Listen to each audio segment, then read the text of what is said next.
बोलिए बागेश्वर सरकार की जय।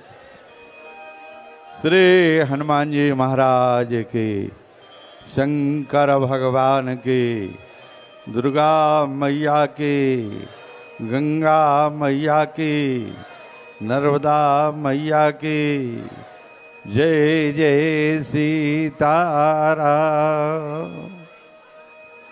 मनोजवं मारुतुल्यवेगं जितेन्द्रियं बुद्धिमतां वरिष्ठं वातात्मजं वानरयूथमुख्यं श्रीरामदूतं शरणं प्रपद्ये। गुरुब्रह्मा गुरुविष्णु गुरुदेव महेश्वरा, गुरु साक्षात् परब्रह्म तस्मै श्री गुरवे नमः। बोलिए सियावर रामचंद्र की जय। श्री बागेश्वर सरकार की जय। सन्यासी महाराज की जय। श्री सीताराम जी महाराज की जय। जय जय सीताराम। परम पूजनीय प्रातः स्मरणीय भाव गोस्वामी जी महाराज, परम पूजनीय प्रातः स्मरणीय श्री बागेश्वर सरकार, परम पूजनीय आदरणीय सम्मानीय धीरेन्द्र कृष्ण शास्त्री जी महाराज, सम्मानीय बुंदेलखंड के समस्त विद्वान वक्ता, आइए दो बार प्रभु का नाम फिर प्रभु की चर्चा। राजा राम राम राम, सीताराम राम राम, राम राम राम, सीताराम राम राम, राजा राम राम राम, सीताराम राम राम, राजा राम राम राम, सीताराम राम राम, राम राम राम राम, सीताराम राम राम, राजा राम राम राम, सीताराम राम राम, राजा राम राम राम, सीताराम राम राम, राजा राम राम राम, सीताराम राम राम, राजा राम राम राम, सीताराम राम राम, राजा राम राम राम, सीताराम राम राम। बोलिए सियावर रामचंद्र की, बागेश्वर सरकार की जय। जय जय सीताराम।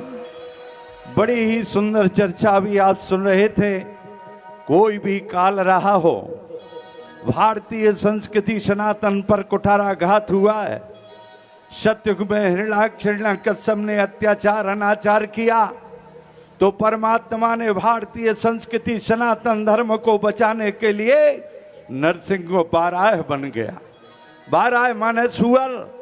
परमात्मा कहता है कि भारतीय संस्कृति सनातन के लिए बचाने के लिए हमें बाराह भी बनना पड़े तो मैं बनने के लिए तैयार हूं, लेकिन सनातन को मिटने नहीं दूंगा। प्यारे त्रेता काल आया। रावण कुंभकर्ण कैसे दुराचारी अत्याचारी पापाचारी हुए, जिन्होंने भारतीय संस्कृति सनातन को कुचला, तो परमात्मा राम और लक्ष्मण के रूप में प्रकट हुआ और भारतीय संस्कृति और सनातन की रक्षा की। द्वापर काल आया। कंस और शिशुपाल, जरासंध कैसे, दुर्योधन कैसे दुराचारी अत्याचारी पापाचारी हुए, तब परमात्मा कृष्ण और बलराम के रूप में आया। लेकिन आप कहोगे सतयुग में आया, त्रेता में आया, द्वापर में आया, लेकिन इस कलयुग में भारतीय संस्कृति सनातन की रक्षा किसने की? तो जब मुगलों का अत्याचार हुआ, अनाचार हुआ और मुगलों ने जब भारतीय संस्कृति सनातन धर्म के मंदिरों को तोड़ा, मूर्तियों को तोड़ा, औरंगजेब ने तब वो राणा और शिवाजी के रूप में आया और भारतीय संस्कृति सनातन की रक्षा की। फिर अंग्रेजों का शासन आया। अंग्रेजों का अत्याचार अनाचार हुआ, और जब अंग्रेजों का अत्याचार अनाचार हुआ तो वो भारतीय संस्कृति सनातन की रक्षा करने के लिए सरदार भगत सिंह, चंद्रशेखर आजाद, सुभाष चंद्र बोस और झांसी की रानी लक्ष्मीबाई बन करके आया और भारतीय संस्कृति सनातन की रक्षा की। देश स्वतंत्र हुआ, देश 75 साल हो गए, हम लेट हो गए, लेकिन उसकी भी चिंता नहीं है। 1947 में जब देश स्वतंत्र हुआ और देश का बंटवारा हुआ और धर्म के ऊपर हुआ, एक देश इस्लाम धर्म बन गया, भारत का ही टुकड़ा इस्लाम देश में परिवर्तित हो गया। लेकिन दुर्भाग्य है उस देश के नेताओं को, उस समय के नेताओं को, जब इस्लाम देश भारत कट करके बन गया था तो उसी दिन इस भारत को हिंदू राष्ट्र घोषित कर देना चाहिए था।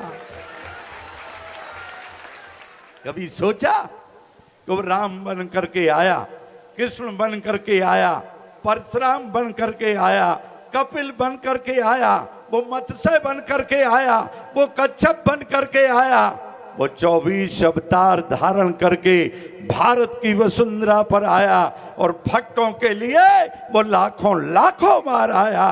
परमात्मा जब भी आया तो भारत की वसुंधरा पर आया, भारत की धरती पर आया। कभी सोचा कि अमेरिका धनवान देश है, परमात्मा अमेरिका में क्यों नहीं गया? अरे इतना बड़ा देश रूस है, परमात्मा रूस में क्यों नहीं गया? अरे विश्व के किसी देश में नहीं गया। परमात्मा जब ही अवतरित होता है तो भारत की वसुंधरा पर होता है। क्यों? विश्व के अंदर कहीं मां नहीं है। आप चौंक जाओगे, क्या बात कर रहे हो? अरे विश्व में कोई मां नहीं है, फिर विश्व चल कैसे रहा है? हाँ, मां नहीं है।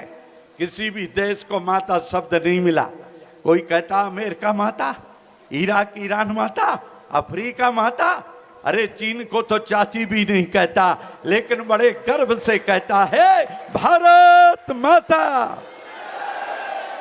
जब भारत माता है तो भारत माता की गोद में वो परमात्मा आता है, वो मां की गोद में आता है। और जानते हो, विदेश की स्त्री को लेडीज कहते हैं, विदेश की नारी को बीवी कहते हैं। वो परमात्मा कभी लेडीज और बीवी के जन्म नहीं लेता। फिर आप कहोगे वो परमात्मा किसके जन्म लेता है? अरे वो परमात्मा तो देवी की गोद में जन्म लेता है और भारत की नारी को देवी कहते हैं। देवी, कमला देवी, विमला देवी। और वो विश्व के अंदर आपको बता दें, 250 देशों में वो विश्व के अंदर एक भारत देश ही है जहां नारी की पूजा होती है। नारी को दुनिया के अंदर कोई नहीं पूछता, भोग्या मानता है, लेकिन वो भारत देश है, वो भारत देश की वसुंधरा है जहां नारी को एक दिन नहीं 36 दिन पूजा जाता है। 9 दिन कुंवर के महीने में, 9 दिन चैत के महीने में। ये 9 दुर्गा क्या है? ये नारी की पूजा है, ये देवी की पूजा है।